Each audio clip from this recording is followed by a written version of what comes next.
MLC కవితకు సుప్రీంకోర్టులో చుక్కెదురైంది. ED arrest చేయడాన్ని సవాల్ చేస్తూ దాఖలు చేసిన పిటిషన్పై సుప్రీంకోర్టు విచారణ చేసింది. బెయిల్ కోసం ట్రయల్ కోర్టుకు వెళ్లాలని సుప్రీంకోర్టు ఆదేశించింది. ట్రయల్ కోర్టులో విచారణ జరపాలని ఆదేశించింది.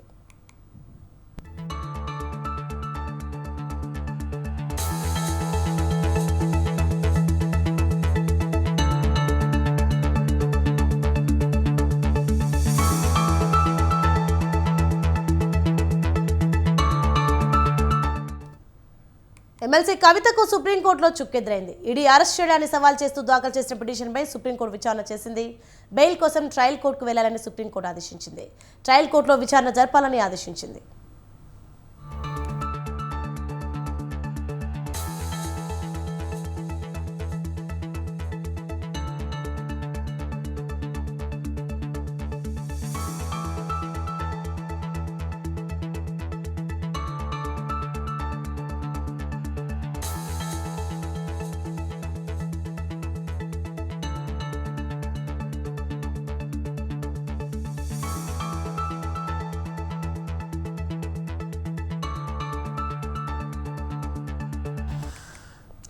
బ్రేకింగ్ న్యూస్ చూస్తున్నాం. ఎమ్మెల్సీ కవితకు సుప్రీంకోర్టులో చుక్కెదురైంది. ఈడీ అరెస్ట్ చేయడాన్ని సవాల్ చేస్తూ దాఖలు చేసిన పిటిషన్పై సుప్రీంకోర్టు విచారణ చేసింది. బెయిల్ కోసం ట్రయల్ కోర్టుకు వెళ్లాలని సుప్రీంకోర్టు ఆదేశించింది. ట్రయల్ కోర్టులో విచారణ జరపాలని ఆదేశించింది.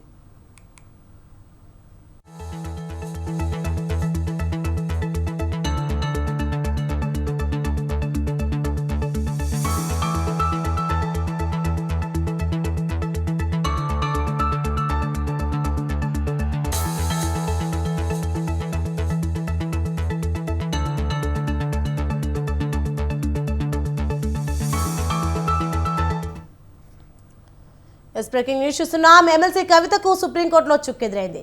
ఈడీ అరెస్ట్ చేయడాన్ని సవాల్ చేస్తూ దాఖలు చేసిన పిటిషన్పై సుప్రీంకోర్టు విచారణ చేసింది. బెయిల్ కోసం ట్రయల్ కోర్టుకు వెళ్లాలని సుప్రీంకోర్టు ఆదేశించింది. ట్రయల్ కోర్టులో విచారణ జరపాలని ఆదేశించింది. రైట్, ఇదే అంశంపై మరింత సమాచారం మా ప్రతినిధి ఉషా ఫోన్లో అందిస్తారు. ఉషా, చెప్పండి, ఎమ్మెల్సీ కవిత దాఖలు చేసిన పిటిషన్లోని అంశాలపై ఈడీకి సుప్రీంకోర్టు నోటీసులు జారీ చేసింది. దీనిపైన అప్డేట్స్ ఏంటి? ఢిల్లీ లిక్కర్ స్కామ్ కేసులో ఈడీ అరెస్ట్ సవాల్ చేస్తూ టీఆర్ఎస్ ఎమ్మెల్సీ కవిత సుప్రీంకోర్టులో దాఖలు చేస్తున్నటువంటి పిటిషన్ ని రిజెక్ట్ చేసింది సుప్రీంకోర్టు. ప్రస్తుతం ఏదైతే ట్రయల్ కోర్టులో రౌజావీ కోర్టులో ఉన్నటువంటి ఈ కేసు సిబిఐ కోర్టులో ఇది రన్నింగ్ లో ఉండగా ఇది సుప్రీంకోర్టులో వాదనకి తిరస్కరిస్తూ కాకపోతే సుప్రీంకోర్టు అయితే త్రిసభ్య ధర్మాసనం ఏదైతే ఉందో జస్టిస్ సంజీవ్ ఖన్నా, ఎంఎం సుందరేష్, అలాగే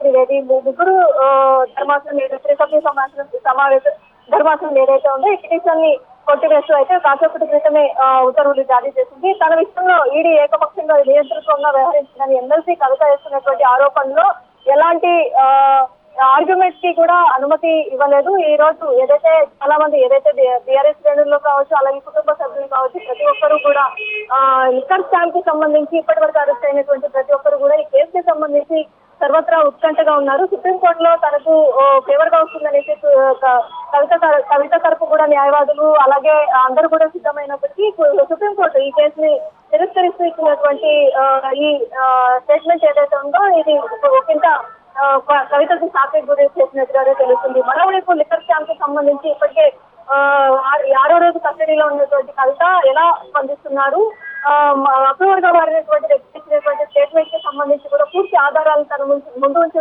ప్రశ్నిస్తున్నారు. కాబట్టి మరో వ్యక్తి అరవింద్ కేజ్రీవాల్ కూడా ఈ రోజు కస్టడీలోకి తీసుకునే అవకాశం ఉంటుంది. కాబట్టి రౌజ్ రెవెన్యూ కోర్టులో ఈ రోజు కస్టడీ పిటిషన్ కూడా దాఖలు చేయబోతున్నారు ఈడీ అధికారులు. ప్రస్తుతం ఈ కేసుకి సంబంధించి సంచలనంగా మారినటువంటి ఢిల్లీ లిక్కర్ స్కామ్ ఆప్నేతలు గత ఎన్నికల్లో ఆప్నేతలకు లిక్కర్ పాలసీ ద్వారానే ఏదైతే ప్రత్యేక పాలసీ ఢిల్లీ అడ్డాగా అలాగే హైదరాబాద్ సౌత్ జోన్ గ్రూప్ నుంచి కూడా ఇది మొత్తం కూడా భారీగా లాభీ జరిగిందన్న కోణంలోనే ఈ మొత్తం ముట్టును కూడా అరవింద్ కేజ్రీవాల్ దగ్గర నుంచి డిప్యూటీ సీఎం మనీష్ సిసోడియా వరకు ప్రతి ఒక్కరు కూడా ఇందులో ఇన్వాల్వ్ అయి ఉన్నారు. హవాలా ద్వారా ఈ నగదు మొత్తం కూడా విదేశాలకు తరలి వెళ్ళింది కొంత నగదు అన్న కోణంలోనే దీనికి సంబంధించి పూర్తి స్థాయిలో అయితే దర్యాప్తు చేయడానికి కస్టడీ కోరే అవకాశం ఉంటుంది. ఢిల్లీ లిక్కర్ స్కామ్ లో కవిత అయితే సుప్రీంకోర్టులో చిత్తైందని తెలుస్తుంది.